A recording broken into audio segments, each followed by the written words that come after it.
इस पावन स्थली पर श्रीमद्भागवत सप्ताह पारायण का आज तृतीय दिवस है। यहाँ के देवताओं ने हमें यहाँ बुलाने में बहुत मेहनत की है। यहाँ से भटक कर वहाँ पहुँचे जहाँ मैं कथा कह रहा था। हमारे संत जी भी साथ थे और जब इन लोगों की आंखों में हमने प्यार की अनूठी चमक देखी है तो मेरा दिल अपने आप इधर आकर्षित हो गया और हमारे हृदय की धड़कन बने हनुमंत लाल जी अंजनी के पुत्रों, इनके दर्शन भी हुए और यहाँ के देवताओं के दर्शन भी हुए। ये मेरा सौभाग्य है। भाइयों, कैसेट के द्वारा तुम महान पुरुषों की कथाएं सुनते रहे, लेकिन इतना सौभाग्य नहीं मिला कि इस आश्रम पे आकर यहाँ के देवताओं को जी भर के देखो। भाइयों, प्यार ही ईश्वर है, ईश्वर ही प्यार है। वृंदावन की सखियां कन्हैया के लिए तड़प रही थी और सिर्फ आंखें बंद करके अपने प्यारे की सूरत याद करती थी। तो ध्यान रखना, उन गोपियों में क्या था? प्रेम। उन्होंने कहा भी है कि प्रेम जगत में सार कोई सार नहीं। यहाँ के देवताओं को हमने बहुत ही नज़दीक से देखा। जहाँ हम ठहरे हैं कैप्टन साहब के दरवाजे पर, मैंने वहाँ भी देखा बच्चों से लेकर वृद्ध तक सबकी आंखों में प्यार की अनूठी चमक है। और क्षेत्र के देवताओं, तुम्हें हम कैसे धन्यवाद दें। वास्तव में तुम लोग बहुत किस्मत वाले हो जो ऐसे सुंदर तीर्थ स्थल पर भगवान की कथा भी सुन रहे हो, हनुमंत लाल के प्रेमी भी हो। भाइयों, ये स्वामी आधार चैतन्य तो आपका सेवक है। विद्वानों की वाणी आप तक पहुंचाना यही गुरु का आदेश है। ईशान विद्या तपोन दानम ज्ञानम न शीलम गुणोन धर्मा ते मृत लोके भोभार भूता मनुष्य रूपेण मृगा चरंती। जिसमें विद्या नहीं है, भजन करने का वक्त नहीं है, दान करने में श्रद्धा नहीं है, आंखों में सील नहीं है, धर्म के अनुकूल आचरण नहीं है, वो मनुष्य होने पर भी पशु है। जिसके हृदय में हनुमंत लाल के लिए, उनके स्वामी राम जी के लिए हृदय में प्यार का अंकुर जो फूट गया है, यही तुम्हें मुक्ति तक पहुंचाएगा। याद रखना, हर इंसान को भगवान की प्रतिमा समझकर उन्हें अनुराग दीजिए, सम्मान दीजिए। आदर का नाम ही पूजा है। जब तुम सबको प्रेम से देखोगे तो ये निश्चित है कि परमपिता परमात्मा तुम्हारे सर पे हाथ रखेगा। भगवान की कथा नदियों में त्रिवेणी है, पापों के लिए छैनी से पैनी है, आधार की नजर में बैकुंठ की नसैनी है। मेरे प्यारे भक्तों, पुनः पुनः बजरंगबली को प्रणाम करता हूं कि राम के दूत हम सबकी भी खबर वो पहुंचा देते हैं उन तक। अभी आप लोग सुन रहे थे भगवान शिव का विवाह। कैलाशपति ने दुष्टों को मारने के लिए अपने पुत्रों को ही उत्पन्न किया और पापियों का वध करवाया। मेरे भोले भाले शिव की अनूठी लीला है। मैंने आपको बताया कि क्षीर सिंध में भगवान कमले जब शयन करते हैं तो सोपाधिक का उस समय सृष्टि का आदेश होता है। आदेश ब्रह्म का पाते ही मायान त्रिगुण फैलाए हैं। भगवान विष्णु की नाभि से कमल उत्पन्न हुआ, उससे ब्रह्मा जी प्रगटाए। ब्रह्मा जी ने अंगिरा पुले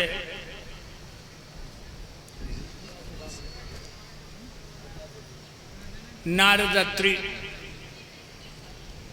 इत्यादि 10 पुत्रों को जन्म दिया।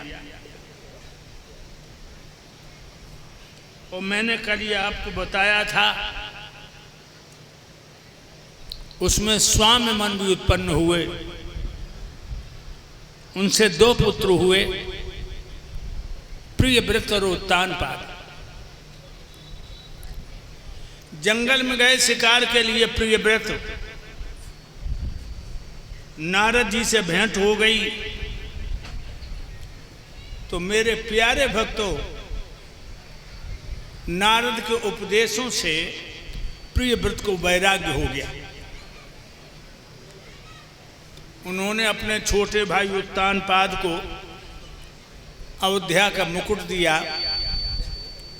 और भजन करने को चले गए। एक बात और बताता हूं भक्तों, आप लोग जो कथा सुनने आए हो,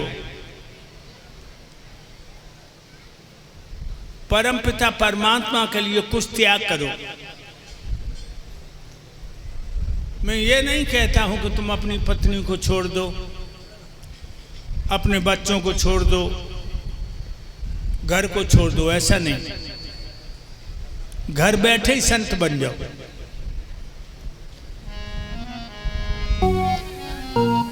आप लोग चौंके होंगे कि बहु वस्तुएं प्रभु ने बनाई भोग करने के लिए, आदेश हमको दे रहे योग करने के लिए।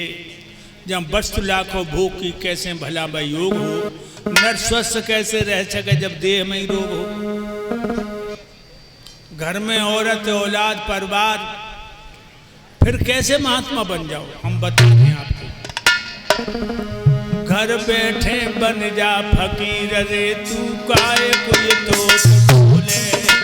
घर बैठे बन जा फकीर रे तू काहे कोई तो डोले। घर बन जा फकीर रे तू काहे तो डोले। घर बन जा फकीर रे तू उठन तू काहे बोले। एक काहे कोई तो डोले बाबा रे, काहे कोई तू डोले रे। घर बैठे बन जा फकीर रे तू काहे कोई तो डोले। घर बन के बैठे फकीर रे काहे उठन तू डोले। घर बन के बैठा फकीर रे काहे तू उठ के डोले। कैसे? जैसे गाय चरे बनखड़ में, बछड़ा बंधो भवन में। जैसे गाय चरे बनखड़ में, बनकर बछड़ा भवन में। गाय जंगल में है, उसका बछड़ा तुम्हारे आंगन में। जैसे गाय चरे बनखड़ में, बछड़ा बंधो भवन में। ओ गाय को चित लगो बछड़ा बन में चलत शरीर रे काहे कोई तो डोले। घर बैठे बन जा फकीर रे तू काहे कोई तो डोले। घर बैठे बन जा फकीर रे काहे तू उठ यार डोले। घर बैठे बन जा फकीर रे काहे तू उठ यार डोले। जैसे गाय चरे बनखड़ में, बछड़ा बंधो भवन में। और गाय को चित्त लगो बछड़ा बगु वन में चरे शरीर। गाय का शरीर जंगल में है, उसका चित्त अपने प्यारे बछड़ा से।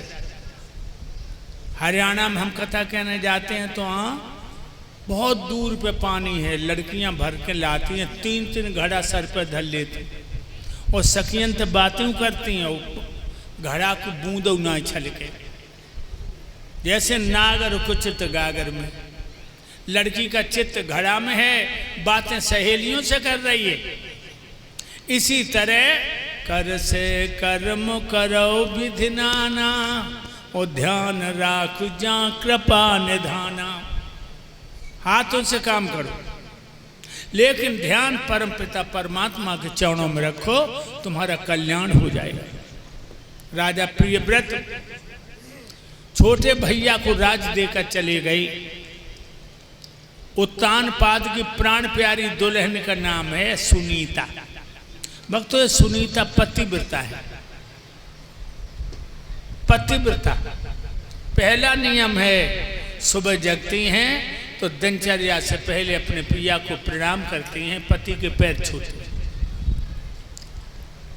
घर में हजारों नौकरानी, हजारों बानी, पति को प्यास लगे तो बांधी तना गए पानी ला, खुद पानी को भाजो, पटरानी पर पा करके पति में बलिहारी जाती है। मेरे भाइयों, लेकिन वो कहावत तुमने सुनी होगी, अति गुणी सो निर्धनी, अति सुंदर सो बांझ। जो ज्यादा विद्वान होते हैं वो धन के चक्कर में नहीं पड़ते, धन इकट्ठा नहीं करते। और जो औरत ज्यादा सुंदर होती है, कुदरत का विधाता की ऐसी लीला कि वो औरत बांझ होती है, कोई संतान पैदा नहीं हुई। लेकिन राजा ने कभी अपने प्राण प्यारी के दिल को नहीं दुखाया कि तू बांझ है, तेरे कोई संतान नहीं है। गांव की औरतें तो आप लोग जानते ही हो, चबुआ डारवे में पीछे नहीं रहती। तो एक दिन अपने पति से कहने लगी सुनीता की, पिया, गांव की औरतें हमें देख के पीठ फेर के खड़ी हो जाती और कहती, बहना दिन खराब है गो, बांझे को मुँह देख लो। ये शब्द हमसे सुने नहीं जाते। महाराज कहने लगे, तुम पागल हो गई। जिसकी इच्छा से फूलों से ब्रह्मा जैसे पैदा हुए हों, जिनकी इच्छा से मर्द के द्वारा हृदय गर्भाधान हुई हो, हे प्राण प्यारी, बस लीलाधर की लीला समझ के खामोश बैठो। औलाद बनाना हाथ का काम नहीं है। रानी कान लगी, पिया वो तो मैं भी जानती हूँ, लेकिन कर्म क्षेत्र संसार है। जो आलसी होते हैं वो किस्मत को दोष लगाते हैं, बातों की झड़ी लगाते हैं, कर्म करने में बुझदिले। आलसी ये कहा करता मेरी किस्मत में आराम नहीं लिखा, लेकिन हाथ में हाथ धर के बैठ जाना कर्मवीर का काम नहीं है। तो राजा कहने लगे, क्या करूं? जवाब दिया, तुम दूसरी शादी कर लो। महाराज कहने लगे, तुम पागल हो गई हो। सौत को बहुत खतरनाक बताते, बहुत खतरनाक है। मौत बुरी लेकिन अच्छी ये कई बार जो आती है, ये कई बार जो आती, और सोच मौत से बहुत बुरी छाती के नराती जलाती है, छाती के नराती जलाती है।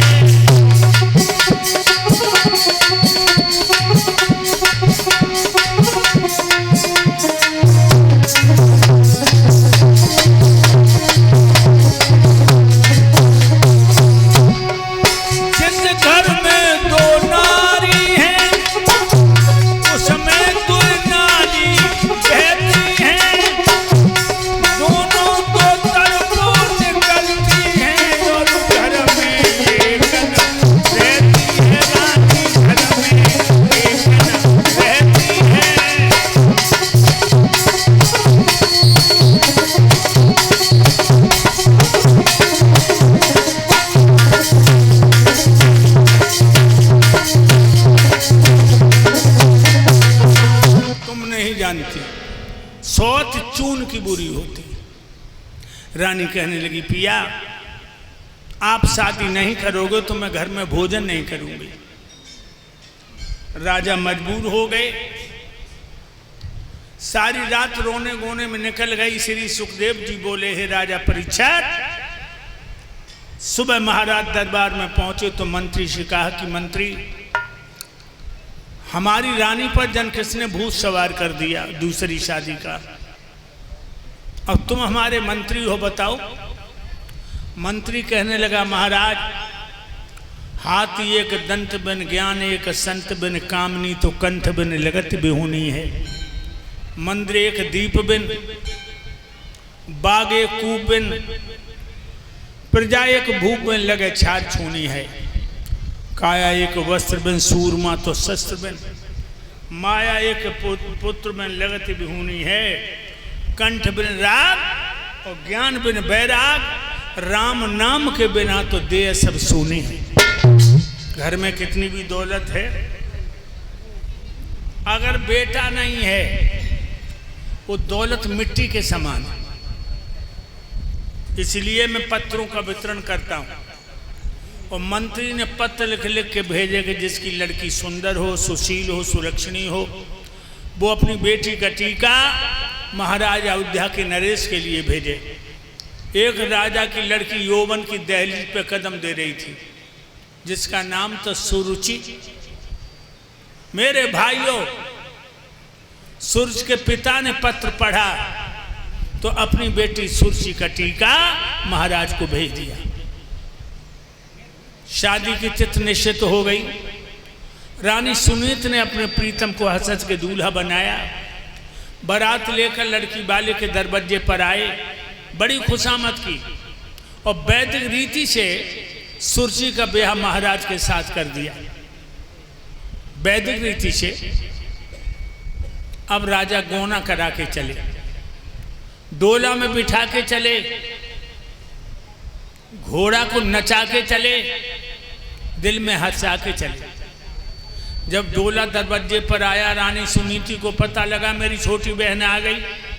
दासियों से कहा कि जाओ मेरी छोटी बहन को आदर के साथ लेके आओ, तब तक मैं मखमल का बिछौना बिछा रही हूँ। मेरे भक्तों, दासियां दरवाजे पर पहुंची, बोली, महारानी साहिबा, डोला में से कदम नीचे रखिए, बड़ी बहनें आपका इंतजार कर रही हैं। अरे दैया, जो बड़ी बहन को ना सुनो। भक्तों, जब माले पर ही मानव लड़की को सांप सूंघो। बांधी कौन? मेरी बड़ी बहन। लड़कियां बोली, आपको मालूम नहीं, महाराज की पहली विवाह था, रानी सुनीति। अच्छा, घर में सौत है, मेरे प्रिया को लेबा खिला। और जो राजा सामने आए, अरे दैया, नांगिन से फुसकारी और कहा, बोली, जब एक तुम्हारी रानी थी तो हमें व्यर्थ ले आए हो, भोग करन को काफी थी मोए भाग,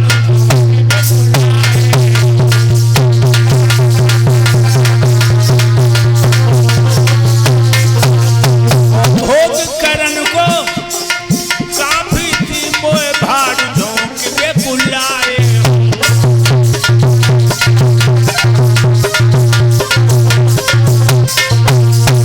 नहीं जाऊंगी अंदर, नहीं जाऊंगी।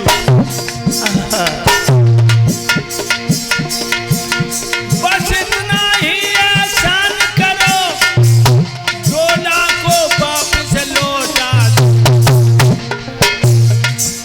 तुम सोच के साथ में मस्त रहो, राजा मोई में देखो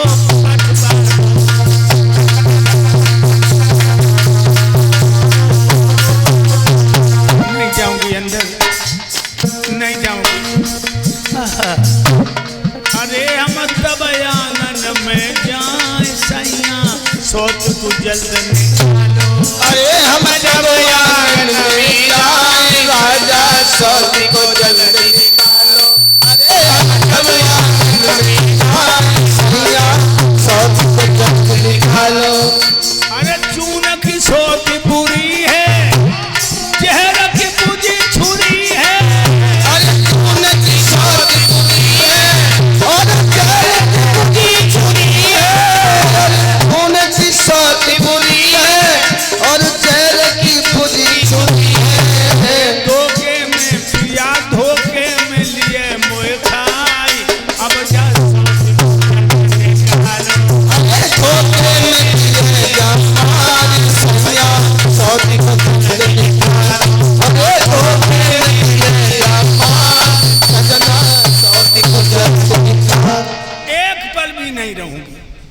सौत के साथ। मेरे भक्तों, राजा पे जवाब नहीं आया।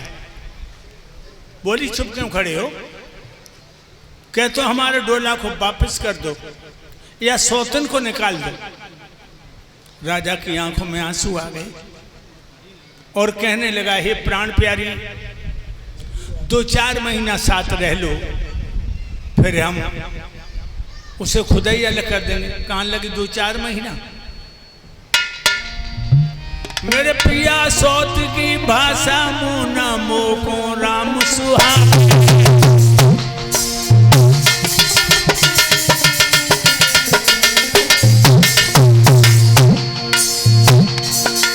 मेरे प्रिया सौत की भाषा मुना हमें सुहागे, उत्पात करे और पात का हमें लगावे।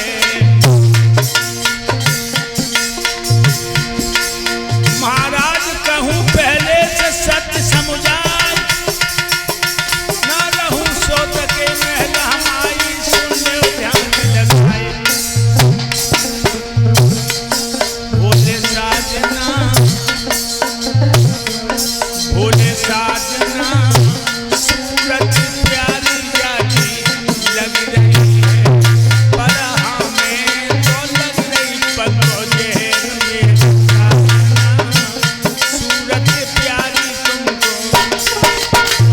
सौत की भसम मुझे पसंद नहीं, नते स्वर्गो अपवर्गो शानान्ना भृदया में। हमें स्वर्ग में कर दीजिए, लेकिन सौत के साथ हमें स्वर्ग में भी अच्छा नहीं लगेगा।